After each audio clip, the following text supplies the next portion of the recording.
कहानी की शुरुआत में हम एक विशालकाय पेड़ को देखते हैं जहां बंदर खुशी से रहते थे। आज सारे बंदर राजा के घर के बाहर इकट्ठा हुए और खुशी से नाच रहे थे क्योंकि आज राजा का बेटा जन्म लेने वाला है। राजा का मंत्री व्लादिमीर बाहर निकल कर आता है। एक बंदरिया जिसे सब मंकी विच कहते थे व्लादिमीर से बच्चे के बारे में पूछती है, लेकिन वो कुछ नहीं बताता और किंग को अपने साथ अंदर ले जाता है। राजा देखता है कि बच्चा उसकी माँ की उंगलियां चबा रहा है। राजा उसे उठा लेता है और मुस्कुरा उठता है। बच्चा स्वस्थ और हष्ट पुष्ट था। राजा कहता है, तुम आने वाले समय में यहाँ के नए राजा बनोगे, और वह बच्चे का नाम वाणिया प्रथम रख देता है। बच्चा अपनी नादानी में पिता को एक मुक्का मार देता है, जिस पर राजा और व्लादिमीर दोनों हंस पड़ते हैं। व्लादिमीर कहता है, ये बिल्कुल आपकी तरह है। फिर वो एक और बच्चे की तरफ इशारा करता है। वह बच्चा बहुत कमजोर दिखाई दे रहा था। राजा पूछता है, ये बच्चा किसका है? व्लादिमीर समझाता है, आपके 2 बच्चे जन्मे हैं, इनमें से यह पहला है, इसलिए यह होने वाला राजा बनेगा। राजा देखता है कि दूसरा बच्चा वास्तव में नाजुक और कमजोर है और भीतर से उसे गुस्सा उठता है। तभी उनकी असिस्टेंट मंकी विच आकर कहती है, यह बच्चा हमारे जैसा नहीं है, ये कुदरत की खता है, ये जिंदा नहीं बचेगा, हमें इसे मार देना चाहिए। प्रजा इसे राजा के रूप में स्वीकार नहीं करेगी। राजा दोनों बच्चों को हाथ में उठाकर देखता है। पहला बेटा बड़ा हष्ट पुष्ट, दूसरा बेटा छोटा और नाजुक। क्वीन अभी गहरी नींद में थी। किंग अपने मंत्री को उस छोटे बच्चे को दूर ले जाकर मार डालने का हुक्म दे देता है। व्लादिमीर बच्चे को लेकर बाहर आता है। उसका इरादा एक भेड़िए को खिलाने का होता है। व्लादिमीर कोशिश करता है कि बच्चे को नीचे फेंक दे, पर बच्चा उसके हाथ से नहीं छूटता। बच्चे की मासूमियत देखकर व्लादिमीर का दिल पिघल जाता है, पर जैसे ही राजा की कोई आवाज सुनाई देती है, बच्चा अचानक नीचे गिर जाता है और भेड़िए के मुंह में जाने ही वाला था। तभी इयान नाम का एक बंदर उस बच्चे को बचा लेता है। इयान बच्चे को छोड़कर जाने ही वाला था कि वह बेबी बहुत उदास दिखता है। गिरने के कारण उसका एक हाथ टूट चुका था और वह ठीक से चल भी नहीं पा रहा था। इयान उसे एक पेड़ की डाल पर रख देता है और हटने लगता है, पर बच्चा उसकी पीठ पर चढ़ जाता है। इयान उसे पसंद करने लगता है, मसलन जैसे अपना बेटा हो, और वह उस खुशबू और नाजुक वफा से प्रभावित होकर उसका ख्याल रखने लगता है। समय गुजरा, बच्चा बड़ा हो गया और इयान ने उसका नाम एडवर्ड रखा। दोनों साथ खेलते, साथ रहते। एडवर्ड ने अपने तेज दिमाग की वजह से छोटे छोटे आविष्कार किए थे। एडवर्ड देखता है कि उसने जहाँ अंजीर छिपाए थे वे वहाँ नहीं है। इयान कहता है, तुमने ही खा लिए होंगे। तभी एडवर्ड देखता है कि एक चूहा उसके अंजीरों को लेकर भाग रहा है। एडवर्ड उसे पकड़ने की कोशिश करता है, पर बार बार नीचे गिर जाता है। उसके एक हाथ के कारण उसे मुश्किल होती है। एडवर्ड को एक आइडिया आता है। वो चूहे को पकड़ने के लिए एक ट्रैप बनाता है। वो एक बांस छीलकर उसमें से फूंककर एक चिपचिपा पदार्थ बना देता है, जिससे किसी भी चीज को पकड़ा जा सकता था। पर ट्रैप बनाते हुए इयान दूर गिर जाता है। एडवर्ड थोड़ी देर के लिए सोचता है कि इयान मर गया, पर इयान होश में आ जाता है। सब ठीक हो जाता है। तभी दूर से नगाड़ों की आवाज सुनाई देती है। एडवर्ड बहुत खुश होता है क्योंकि यह बंदरों के कोकोबोल गेम की दहाड़ होती है जो गेम शुरू होने पर बजाया जाता था। एडवर्ड इयान से कहता है, हमें भी वहाँ जाकर यह देखना चाहिए, पर इयान इनकार कर देता है। सालों पहले उसे झुंड ने निकाल दिया था। सब उसे पागल समझते थे। इयान कहता है, अगर हम वहाँ गए तो वे हमें बहुत सताएंगे। एडवर्ड कहता है, अगर वे तुम्हारे साथ बुरा बर्ताव करेंगे तो तुम भी उन्हें अपना गुस्से वाला रूप दिखा देना। पर इयान फिर भी नहीं मानता और वही बैठा रहता है। तब एडवर्ड कह देता है, अगर तुम मेरे साथ नहीं चलोगे तो मैं यहाँ से कूद जाऊंगा, क्योंकि एक हाथ की कमी की वजह से वह पेड़ पर छलांग नहीं लगा सकता था। जब इयान उसकी तरफ ध्यान नहीं देता तो एडवर्ड सचमुच छलांग लगा देता है। इयान उसे बचाने के लिए पीछे कूद पड़ता है। दोनों चुपचाप राजा के इलाके में घुसकर कोकोबोल मैच देखने लगते हैं, जिसमें राजा का बेटा वाणिया भी खेल रहा था। वक्त के साथ वाणिया बहुत बड़ा और ताकतवर हो चुका था। वो आसानी से गोल पर गोल करता जा रहा था। सारे बंदर खुश थे। राजा भी मुस्कुरा रहे थे। इयान का ध्यान गेंद की तरफ खींचने लगता है। एडवर्ड उसे समझाता है, हम बाहर नहीं जा सकते वरना सब हमें देख लेंगे। लेकिन जब गेंद इयान के पास से गुजरती है तो वो खुद पर काबू नहीं रख पाता। वो छलांग लगाकर गेंद पकड़ लेता है। इस अचानक हरकत में इयान और एडवर्ड दोनों गेंद के साथ नीचे गिर पड़ते हैं। गेंद लुढ़कते हुए एक पत्थर में फंस जाती है। सारे बंदर इयान पर गुस्सा होने लगते हैं। हमारी गेंद खो दी, और वे उसे मारने लगते हैं। एडवर्ड यह देख नहीं पाता। वो एक लकड़ी से उस गेंद को बाहर निकाल लेता है। सारे बंदर हैरान रह जाते हैं। ये इसने कैसे निकाली? एडवर्ड बताता है, ये मैंने एक खास पदार्थ से किया जो लकड़ी से निकलता है और किसी भी चीज को चिपका सकता है। अब वाणिया भी एडवर्ड के पास आता है। वो उसे उठाकर कहता है, थैंक्स गेंद बाहर निकालने के लिए। एडवर्ड मुस्कुराकर जवाब देता है, मेरे पास कोकोबोल गेम को और बेहतर बनाने का आइडिया है। हम एक नया फील्ड बना सकते हैं। लेकिन वाणिया कहता है, यहाँ नियम कभी नहीं बदलते। इसी वक्त विच और व्लादिमीर की नजर एडवर्ड के पैरों पर पड़ती है। उनकी आंखें फैल जाती हैं। एडवर्ड की एक उंगली छोटी थी। दोनों पहचान जाते हैं, ये वही है, राजा का पहला बेटा। वो परेशान हो जाते हैं क्योंकि राजा ने तो उसे मरवाने का हुक्म दिया था। अब उसी चिपचिपे पदार्थ की वजह से गेंद वाणिया से चिपक जाती है। सारे बंदर उसे छुड़ाने की कोशिश कोशिश करते हैं। यह देख एडवर्ड और इयान चुपचाप वहां से निकल जाते हैं। आखिरकार सर्गेई नाम का बंदर गेंद निकालता है, लेकिन गेंद के साथ हवा में उछल जाता है। गेंद सीधे राजा के सिर पर चिपक जाती है। व्लादिमीर उसे निकालता है, मगर गेंद के साथ राजा के सारे बाल भी निकल जाते हैं। राजा गुस्से में व्लादिमीर पर बरस पड़ते हैं। व्लादिमीर सफाई देता है, मैंने नहीं किया। फिर वो सारा इल्जाम सर्गेई पर डाल देता है। सर्गेई गिड़गिड़ाता है, महाराज मुझ पर यकीन कीजिए, इसमें मेरी कोई गलती नहीं, ये सब एडवर्ड की वजह से हुआ। राजा गरज कर कहते हैं, एडवर्ड को सभी जगह ढूंढो और मेरे पास लेकर आओ।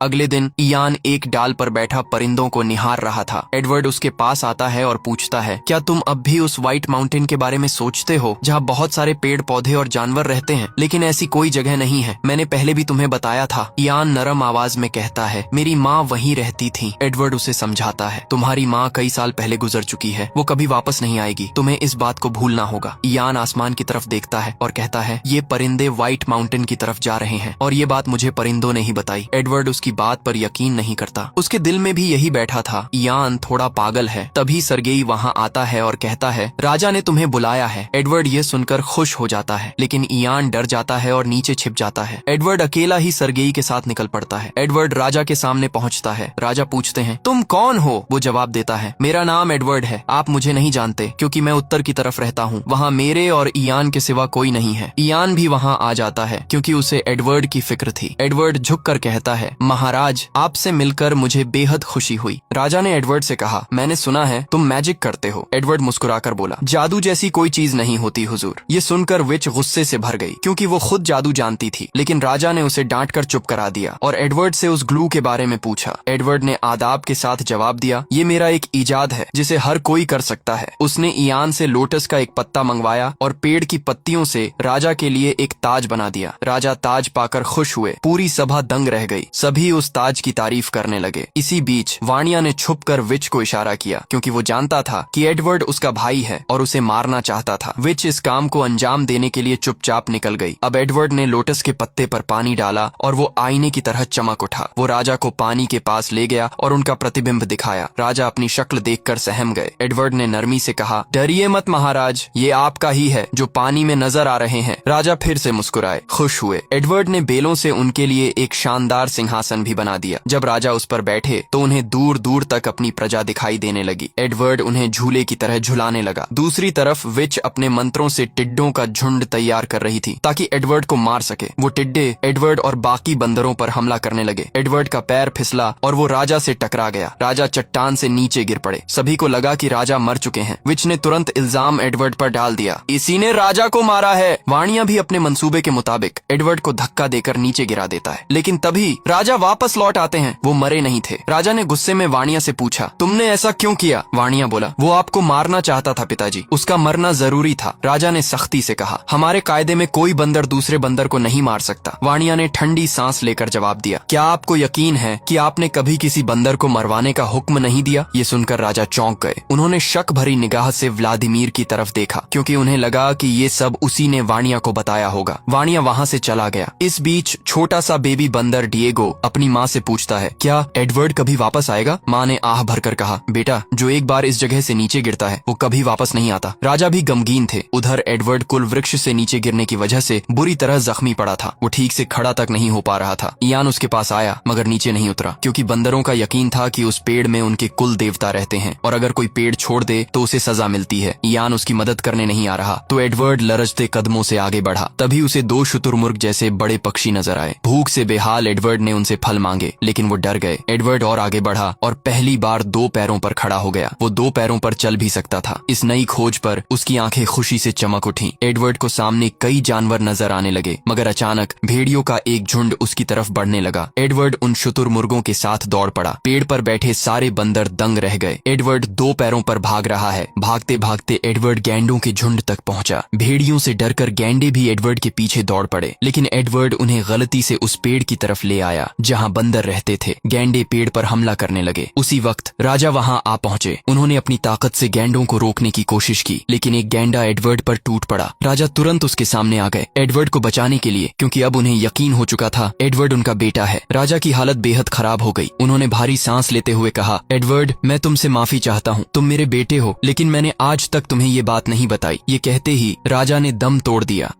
वाणिया ने एडवर्ड से कहा, पिताजी पागल हो गए हैं, तुम मेरे भाई नहीं हो, और उसने एडवर्ड को धक्का दे दिया और अपने पिता को लेकर वहाँ से चला गया। एडवर्ड बहुत परेशान हुआ। उसने अब जाना कि राजा उसके पिता थे। अब वाणिया अगला राजा बन गया क्योंकि राजा मर चुके थे। व्लादिमीर उसकी तारीफ कर रहा था। तुम बहुत अच्छे और महान राजा हो, जबकि तुम्हारे पिता बहुत छोटे थे। वाणिया ने ठंडी निगाह से कहा, तुम्हें मेरे भाई को मारने का काम सौंपा गया था, लेकिन तुम इसे भी सही से नहीं कर पाए, और उसने व्लादिमीर को मंत्री पद से हटा दिया। इससे व्लादिमीर का चचेरा भाई सर्गेई बहुत खुश हुआ क्योंकि अब वह मंत्री बन चुका था। एडवर्ड इयान के साथ जमीन पर आया। तभी अचानक मौसम खराब हो गया और एक विशाल टॉर्नेडो बन गया जो सब कुछ अपनी ओर खींच रहा था। सभी बंदर पेड़ों में छिप गए, लेकिन व्लादिमीर को कोई सुरक्षित जगह नहीं दे रहा था। वो विच के पास गया, लेकिन उसने उसका हाथ छोड़ दिया और व्लादिमीर टॉर्नेडो में चला गया। एडवर्ड भी टॉर्नेडो से बचकर भाग रहा था, लेकिन वो भी उसमें फंस गया। उसने देखा कि कई जानवर टॉर्नेडो के अंदर फंसे हुए थे। तभी उसे एक बंदर की फैमिली दिखाई दी, जिसमें लूसी, एक फीमेल मंकी, अपने परिवार से अलग हो गई थी। एडवर्ड ने उसे देखते ही दिल दे दिया और उसकी तरफ बढ़ा, मगर तूफान की वजह से वह नीचे गिर गया। एडवर्ड ने पेड़ की एक बेल बांधकर लूसी का हाथ पकड़ लिया, लेकिन दोनों एक चट्टान से लटक गए। एडवर्ड ने हर तरह से उसे ऊपर खींचने की कोशिश की, मगर रस्सी टूट गई। दोनों नीचे गिरने लगे। तभी इयान ने आकर उन्हें बचा लिया। एडवर्ड खुश होकर इयान की तरफ थम्स अप दिखाता है। एडवर्ड लूसी को सुरक्षित ऊपर ले आया। मौसम पहले जैसा सामान्य हो गया। लूसी जब होश में आई तो काफी अग्रेसिव हो गई और एडवर्ड पर हमला करने लगी। एडवर्ड ने समझाया, मैंने तुम्हारी जान बचाई है। लूसी दुखी थी क्योंकि उसने अपना परिवार खो दिया था। एडवर्ड ने उसे शांत करने की कोशिश की, लेकिन लूसी उसे बाइट करके वहाँ से भाग गई। इयान भी एडवर्ड के पास आया, लेकिन एडवर्ड अब लूसी को पसंद करने लगा था, इसलिए वो उसके पीछे गया। कुछ दिनों तक दोनों एक दूसरे का पीछा करते रहे। रास्ते में एडवर्ड ने कई मुश्किलों का सामना किया। वो अपने एक हाथ से पहाड़ चढ़ा और आखिरकार लूसी के पास पहुंच गया। लूसी ने एडवर्ड को अपना नाम बताया। एडवर्ड गुस्से में बोला, एक हफ्ते से मैं तुम्हारा पीछा कर रहा हूँ, अपने दोस्त को छोड़ दिया। लूसी ने एडवर्ड को सूंघा और विश्वास हो गया कि वह उसका दोस्त है। लूसी भी दो पैरों पर चलने की कोशिश करने लगी। एडवर्ड ने उसकी मदद की। अब दोनों साथ में बैठे। एडवर्ड ने लूसी को अपना घर दिखाया। मैं वहीं ऊपर पेड़ में रहता था जो बहुत बड़ा है, और दोनों पेड़ की तरफ बढ़ने लगे। रास्ते में एडवर्ड ने लकड़ी की मदद से आग जला दी। पहले लूसी को समझ नहीं आया कि ये क्या है और उसने आग को छू लिया, जिससे उसे दर्द हुआ। लेकिन जब उसने देखा कि आग उजाला भी कर रही है तो दोनों आग की मदद से अपने कुल वृक्ष की तरफ बढ़ने लगे। विच ने उन्हें आते हुए देखा। सभी डर गए क्योंकि एडवर्ड आग लेकर बढ़ रहा था। सभी बंदर खुश थे, मगर वाणिया खुश नहीं था। उसने एडवर्ड से कहा, तुम आग लेकर यहाँ क्यों आए? सभी उससे डर रहे थे। एडवर्ड ने समझाया, आग मेरी दोस्त बन चुकी है, इससे हम अंधेरे में देख सकते हैं। मगर गलती से आग से एक छोटा पेड़ जल गया, जिससे सभी डर गए। विच ने सभी से कहा, एडवर्ड की वजह से हम खतरे में हैं और इसी कारण तूफान आया। सभी एडवर्ड पर पत्थर फेंकने लगे। सर्गेई ने लूसी को पकड़ लिया और उस पर हमला किया। यह देखकर एडवर्ड और लूसी वहाँ से भाग गए। वाणिया खुश हुआ। लूसी एडवर्ड से दूर जाकर बोली, तुम अपनी फैमिली की बहुत तारीफ कर रहे थे, मगर उन्होंने हम पर हमला किया। एडवर्ड ने सोचा, अब हम कहाँ जाएं? तभी उसे एक आइडिया आया। वो वुल्फ की गुफा में गया। आग की मदद से उसने वुल्फ को डराकर वहाँ से भगा दिया। लूसी उस गुफा को देखकर खुश हुई क्योंकि वह बहुत बड़ी और उनके लिए सुरक्षित थी। अब लूसी को भी एडवर्ड से प्यार हो गया था। उसने एडवर्ड को देखकर धीरे से किस कर दी। पेड़ पर बैठे सभी बंदर यह नजारा देख रहे थे। अगले दिन लूसी एडवर्ड को फल तोड़ना और निशाना लगाना सिखाने लगी। एडवर्ड पहले दूर तक पत्थर नहीं फेंक पाता था, लेकिन धीरे धीरे लूसी की मदद से वह भी सीख गया। रात तक उन्होंने बहुत सारा खाना इकट्ठा कर लिया। पेड़ पर बैठे बंदर यह सब देख रहे थे और अब उनकी भी नीचे आने की इच्छा हुई। लूसी और एडवर्ड अब पत्थर और लकड़ी की मदद से आग जलाना भी सीख गए। अगले दिन जब एडवर्ड एक जानवर का शिकार कर रहा था, एक फ्लाइंग डायनासोर उसे उठाकर ले जाने लगा। लूसी ने तुरंत उस डायनासोर पर हमला किया और मार गिराया। एडवर्ड ने अब एक भेड़िए को भी अपना पेट बना लिया। रात को लूसी अपने शिकार किए हुए जानवरों को कच्चा ही खाने लगी। एडवर्ड को यह पसंद नहीं आया, इसलिए उसने खाने को आग के पास रखा, जिससे एक अच्छी खुशबू आई। अब दोनों जानवरों को पकाकर खाने लगे। उनकी खुशबू पेड़ के बंदरों तक पहुंच गई, जिससे वे भी नीचे जाने की सोचने लगे। मगर तभी पेड़ की आत्मा की आवाज गूंजी, जिससे सभी डर गए। डिएगो नाम का बच्चा उस आवाज का पीछा करने लगा। उसे पता चला कि यह आवाज विच निकालती थी ताकि बंदर पेड़ छोड़कर न जाए। विच ने डिएगो को मारना शुरू किया, मगर सभी बंदरों ने मिलकर उसे बचा लिया। अब सभी बंदर धीरे धीरे एडवर्ड के पास नीचे जाने लगे। एक एक करके वे सभी पेड़ छोड़कर एडवर्ड के पास आ गए। पेड़ पर केवल वाणिया और उसकी रानी गुडुला ही बची थी। वाणिया काफी गुस्से में था क्योंकि अब उसकी प्रजा उसके साथ नहीं थी। सभी बंदर एडवर्ड की गुफा के पास पहुंचे और उससे खाना और रहने की जगह मांगने लगे। लूसी ने उन्हें बाहर भगाना शुरू किया क्योंकि पहले उन बंदरों ने उसे बहुत मारा था। लेकिन सभी बंदरों ने एडवर्ड से कहा, हम तुम्हारा परिवार हैं, हम एक साथ पेड़ पर पैदा हुए थे। एडवर्ड ने उनकी बात मान ली और किसी तरह लूसी को भी मना लिया। उन्होंने खाना खाया और वहीं सो गए। एडवर्ड ने एक बंदर पर पैर रख दिया जिससे आवाज हुई और सभी इधर उधर की चीजों को हिट करके गाना बजाने लगे। वे खूब मजे करने लगे। वाणिया भी पेड़ से यह सब देख रहा था। धीरे धीरे समय बीतता गया। सालों बाद एडवर्ड के साथी काफी विकसित हो गए थे और उन्होंने अपने रहने के लिए घर बना लिए थे। लूसी अब प्रेग्नेंट थी जिससे एडवर्ड बहुत खुश था। वह बाहर आया और देखा कि उसका पूरा परिवार बहुत खुश था। एडवर्ड डिएगो के पास गया जो मेमथ की ड्राइंग बना रहा था। एडवर्ड खुश हुआ क्योंकि डिएगो ने चीजों को ड्रॉ करने का नया तरीका इजाद किया था। तभी एडवर्ड ने देखा कि सर्गेई दो बंदरों के साथ बदतमीजी कर रहा है। एडवर्ड ने उसे रोकने का प्रयास किया। वही हम विच को देखते हैं जो अब एडवर्ड से बदला लेने के लिए अपनी टिड्डों की फौज को जगा देती है और उसे एडवर्ड के गांव भेज देती है। टिड्डे एडवर्ड के परिवार पर हमला कर देते हैं और लकड़ी के बने घर और सभी चीजों को पूरी तरह राख कर देते हैं। सभी काफी दुखी हो गए। सर्गेई सभी से कहता है यह सब वाणिया ने किया है और वह सभी को वाणिया के खिलाफ भड़काता है। एडवर्ड उन्हें रोकने की कोशिश करता है लेकिन वे नहीं रुकते। सर्गेई सभी लोगों के साथ वाणिया को मारने के लिए निकल जाता है। एडवर्ड अपने पेट के साथ पहले ही पेड़ के पास पहुंचता है और वाणिया को आवाज लगाता है, सर्गेई और बाकी लोग तुम्हें मारने आ रहे हैं। मगर वाणिया नीचे नहीं आता। तभी सर्गेई सभी बंदरों के साथ वहां पहुंच जाता है और वे सभी बहुत गुस्से में होते हैं। वाणिया भी आखिरकार नीचे आता है। सर्गेई ने कहा, तुमने हमारे गांव में टिड्डे भेजे और सब कुछ बर्बाद कर दिया, इसलिए हम तुम्हें नहीं छोड़ेंगे। वे पेड़ की जड़ों को काटने लगते हैं ताकि उस पेड़ को गिराकर वाणिया से उनका घर भी छीन सकें। ये देखकर वाणिया उन पर हमला कर देता है। वो एक एक करके सभी को मारने लगता है। यह देख सभी मिलकर उस पर हमला करने लगते हैं। एडवर्ड उन्हें रोकने की कोशिश करता है लेकिन वह दूर गिर जाता है। अब पेड़ में आग फैल जाती है। सभी वाणिया को पकड़ लेते हैं। सर्गेई उसे मारने लगता है मगर वाणिया खुद को छुड़ाकर सर्गेई पर हमला कर देता है।